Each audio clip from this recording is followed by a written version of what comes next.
Hey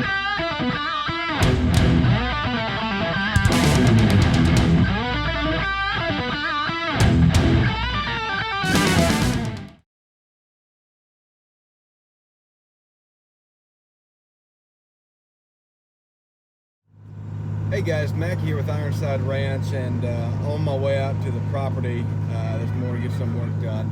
And I wanted to talk about the trucks a little bit more. And one of the things I wanted to discuss was a little bit about this debate about 5.9 versus 6.7 Cummins. If y'all watched any of the previous videos, you know I bought this truck off my dad. He had owned this truck for 20 years, so this is the old 5.9 Cummins, second generation.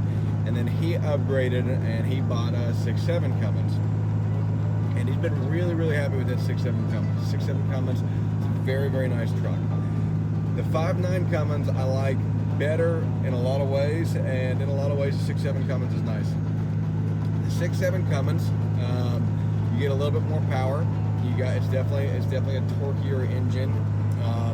And you get the advantage of having the more upgraded turbo with it, where it's that multi-stage turbo, and so you get the good turbo throughout your low end, your mid range, and your higher end RPMs. Whereas this one only has just the one single stage turbo. The advantage there is that they're a little bit more reliable on that. They're a little bit less parts to wear out on them. And so they're just kind of workhorses of trucks. So it really depends on what you're looking for. This truck is it's just a real solid workhorse of a truck, and that's why we wanted it for our farm work. The 5.9 Cummins, the couple advantages you get there is, for one, your parts typically are cheaper. Yes, there are some parts that are interchangeable with the 6.7 Cummins, but 6.7 Cummins in a lot of ways was just they just added a little bit larger cylinders to it, and kind of rebranded it. But it is, for all intents and purposes, a completely different engine, and so some of the parts are interchangeable, but a lot of them still aren't. And one of the things is the injectors. The injectors on this truck, I can just go buy injectors and drop them in, and they're actually really, really, really easy to put in new injectors.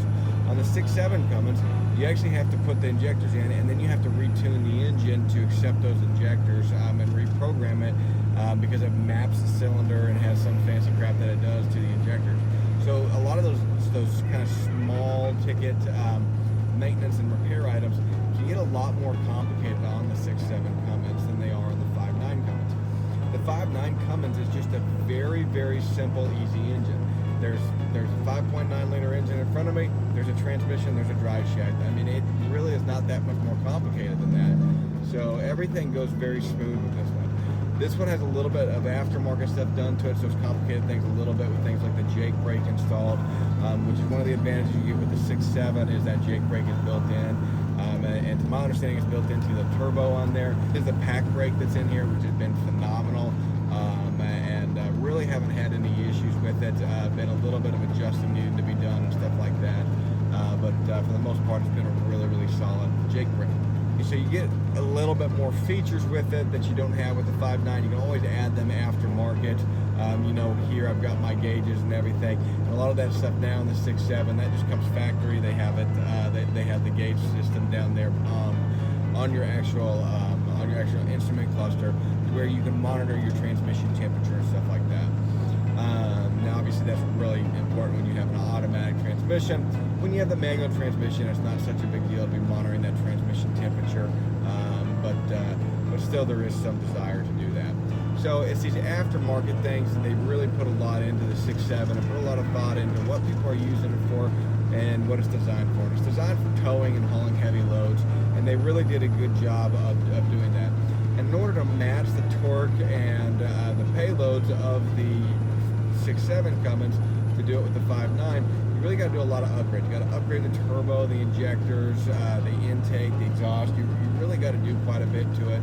Some people disable the wastegate valves. This one's been disabled, so you can really throw a lot of boost in there.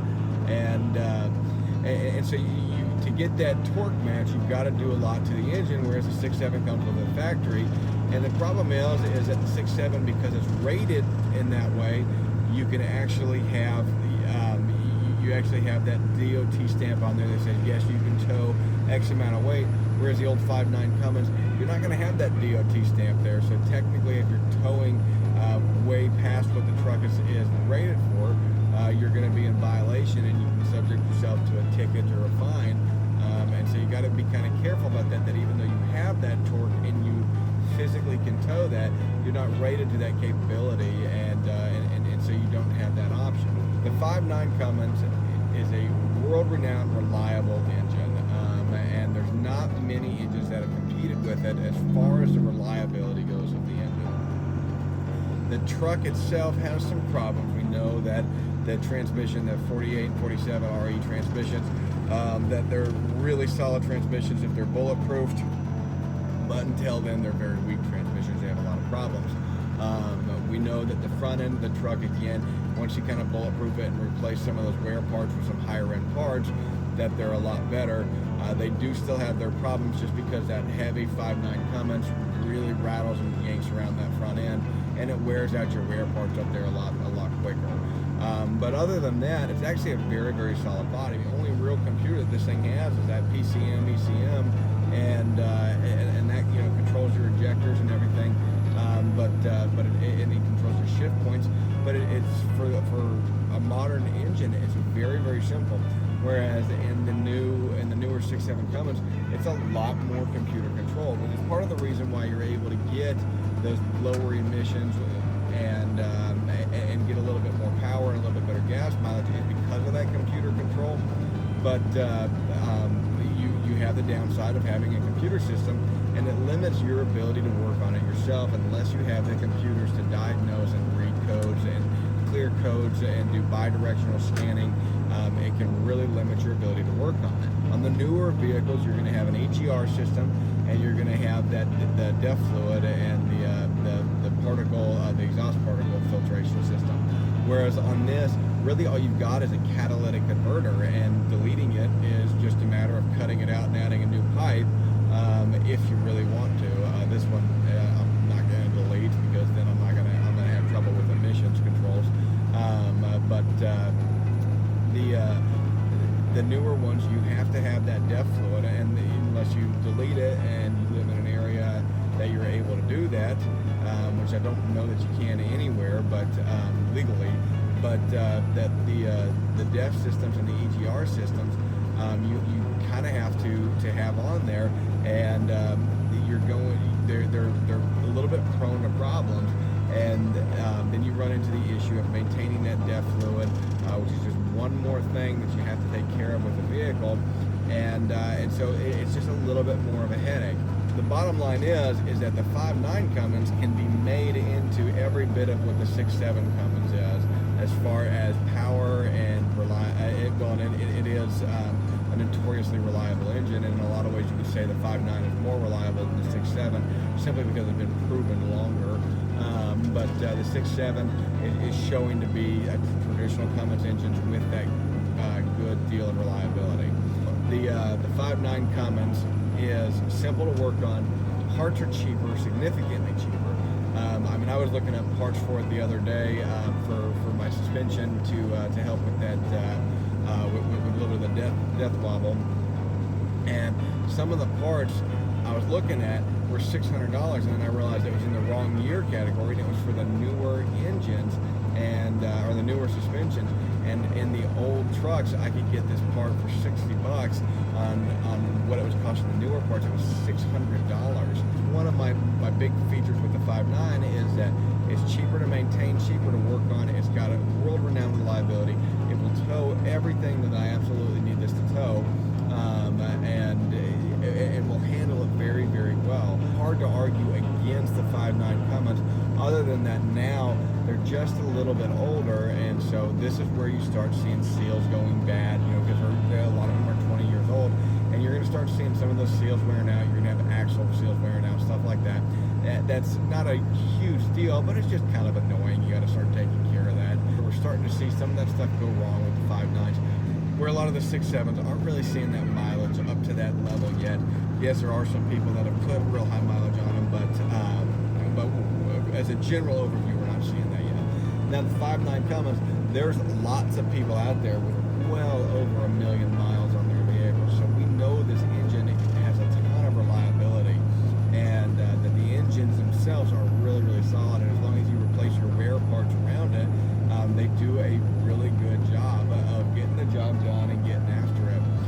my bottom line with the whole thing is that I think the 5.9 Cummins is just a really, really solid platform. I think the 6.7 Cummins is as well.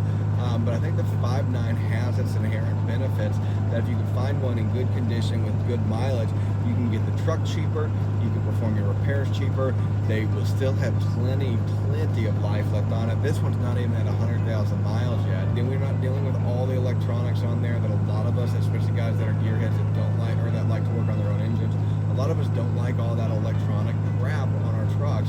And I still find it mind-boggling that nobody's made an engine or a vehicle yet that it deletes as much as they're legally allowed to delete as far as that electronic stuff goes. And they're both really solid engines and really solid platforms, but I think the benefits really go to the 5.9 Cummins as far as an average person's truck.